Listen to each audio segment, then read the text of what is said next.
we never lost faith. I think that's the biggest thing. Everybody on this team, no one had their head down, and we believed in each other, and that's what we preached all year long. And we got this guy right here to get us here, and we found a way to get it in the end. Well, there's Patrick Mahomes, who enjoyed the victory tour yesterday. He was at Disney World. Phenomenal. And how about this? Back when he was 17 years old, he sent out a tweet that said, "I bet it feels amazing to be the quarterback who says, 'I'm going to Disney World' after winning the Super Bowl." That was back in 2013. He spoke it into existence. And here's the thing. Good for you, bud. And let me ask all Bronco fans out there to be completely honest with themselves right now. I'm not going to, so quit asking. No, come on, Nick. Even you. I know it's the Chiefs. And I know, as you said earlier, saying Kansas City Chiefs Super Bowl champions like eating a turd sandwich. But you can't really hate Patrick Mahomes, can you? No, I like him. I like him. Hey, listen, man, I always like greatness, just like I like Tom Brady. I like Patrick Mahomes. He's a great kid. Dan Orlovsky, friend of the show, tweeted out that he has done a bunch of, he does all these videos on Get Up. He does a tremendous job breaking down the game for ESPN. And he does a lot of quarterback-centric, route combination type things. He's done dozens of them on Patrick Mahomes on the season. Never got a retweet, never got anything on any of those that he did on Patrick Mahomes. He did one on Tyrann Mathieu. Patrick Mahomes retweets it. And so he's like, he DMs him and says, well, why retweet that one? He goes, oh, I just want to promote my teammates. They're awesome. That's like legitimately that's who he is. And he's going to be here for a while. Oh, gosh, Patrick Mahomes. Did you hear what Bruce Arians said about him? One of the 4 smartest quarterbacks he's ever been around. The 4 smartest. And then they said, well, and he named the other 3. He named 2 of the other ones. They go, well, who's the 4th? He goes, I'm not going to tell you who the 4th is because I want every quarterback I've ever worked with to think I'm talking about him. Next on the Morning Brew. We buckled down, when the time mattered in the fourth quarter, when you got to close out games or win games. And, it was on the defense and, Pat Mahomes was doing, Pat Mahomes things. And, everyone was just clicking, man. We all played strong team ball at the end. Well, Frank Clark and the Chiefs winning the Super Bowl was definitely a ratings hit as TV Super Bowl ratings were up for the first time in 4 years. After 4 years of declining Super Bowl ratings, they were back up to 102 million. Why the change? Well, I think it always has to do with, one, the matchup. You've got 50%. Kansas City hasn't been there in 50 years. It's always, matchup's a big part of it. Like, the following of the two teams, how nationally they're perceived. Think there have been some Patriots fatigue too?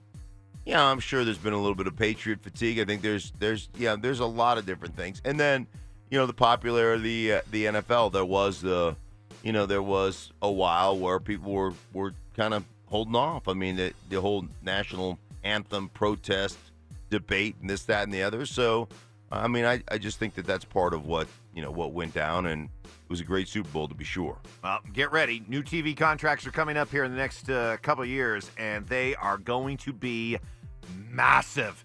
Next on the Morning Brew. End of a very tough stretch. Hopefully we can go home and get ready for 2 big division games coming up. Well, there's Michael Malone. We check in on the Nuggets, who continue to,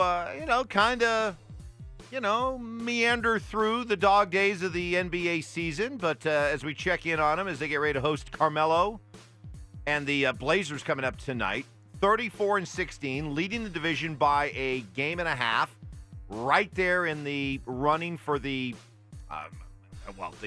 spots right now when it comes to the Western Conference. And this is why these games are so important. Right now, the difference between being the number 2 seed and being the number 6 seed is just 4 games. So it is jumbled right now as the Nuggets get ready to host red-hot Damian Lillard tonight.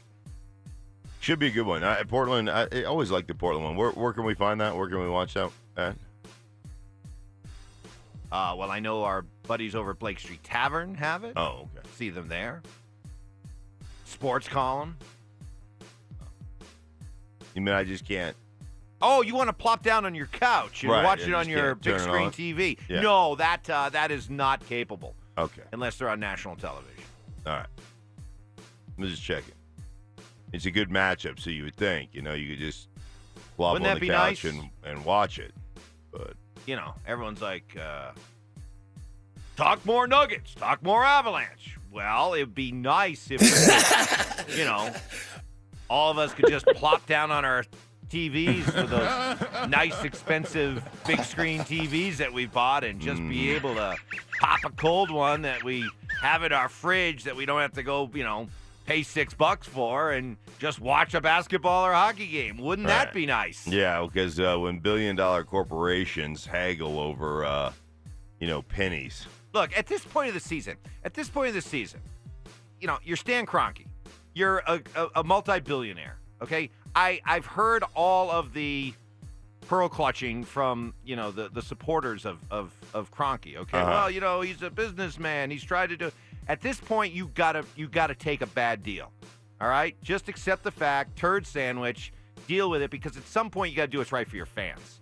Well, Okay, it's no longer right. about doing good business. It's about doing what's good for your fans. And now that football's over, supposedly this is the time that you get a chance to really showcase what you got. You got to make a deal to get your games on TV for your fans. And oh, by the way, it just goes to show you, again, don't overvalue your product. Don't become hockey, where all of a sudden you don't want to do a deal. You overvalue what you're worth, and you go off ESPN and you fall into the abyss of versus. Hey, man, sometimes, you know what? Sometimes understand what your product is. Your product is not that popular nationally. Oh, I know you got pockets, right? And I know you got, deals, international deals, and I know you're big in China. But you know what? Here in America, I love living in the America. I do too. We're all just living I love in what the America stands for. the America. You're not that popular. I love the red, white, and blue of the America. Next on the Morning Brew. I get nervous before every game because if you look at it, it's teams are so close, and I think Buffalo's a really good team. They got some dangerous weapons. Certainly can't take them lightly. And then you look at like the opponents that we're playing. It's Philly. It's going to be Columbus. I don't view Buffalo any different. We've had some trouble with them in the past. Well, Jared Bednar and the Avs have been cooling their heels in Philly for the last 3 days. That's exactly where I'd like to have a midwinter respite in Philadelphia. This is the city of brotherly love. Philadelphia's a great city. Philly's a great city, not in February. But that's where the Avs have been hanging out and get ready for their game in Buffalo today. Avs off their long All-Star break. Checking in with them. They're currently third in their division. So they're a couple points behind Dallas. So we watched the race there to see if they can, catch up to St. Louis. That might be difficult. But the big thing is you want to make sure you finish second so you have home ice in that first-round playoff series. Well, that's what's got to happen, especially here for the Avs in the America. That's right. It's a boot time. That'll do it for the Morning Brew. Bring that to you each and every morning at 6:30.